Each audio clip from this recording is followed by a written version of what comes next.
చాలా మంది భక్తులకు తెలియని గమనించిన విషయం ఒకటుంది.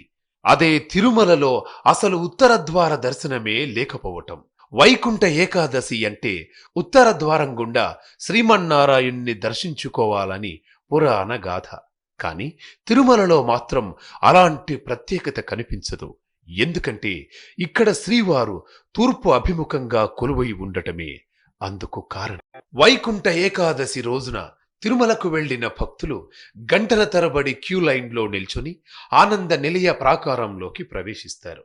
ఎప్పటిలాగే తొలుత శ్రీవారిని దర్శించుకుంటారు. అంటే ఇది నిత్య దర్శనమేనన్నమాట. ఆ తరువాత ద్వారపాలకుడైన జయుడు ఉన్న వాకిల నుంచి బయటకు వస్తారు. అలా బయటకు వచ్చిన తరువాతే ఇక్కడ వైకుంఠ ద్వార ఆనంద నిలయ ప్రాకారానికి కుడివైపున ఉన్న వైకుంఠ ద్వారం అనే ప్రదక్షిణ మార్గంలోకి భక్తులను పంపిస్తారు. ఏడాదికి 2 రోజులు మాత్రమే తెరిచే ఈ వైకుంఠ ద్వారం సైతం తూర్పు అభిముఖంగానే ఉంటుంది. అందుకే ఈ వాకిలికి ఉత్తర ద్వారం అని కాకుండా వైకుంఠ ద్వారం అనే పేరుంటుంది. ఈ వైకుంఠ ద్వారం గుండా లోపలికి వెళ్లిన భక్తులు అంతరాలయ ప్రదక్షిణం చేసుకుని హుండీకి పక్కగా ఉన్న మరో వాకిలి నుంచి, అంటే ఇది ఉత్తర ద్వార దర్శనం కాదు, కేవలం వైకుంఠ ద్వార ప్రదక్షిణం మాత్రమే.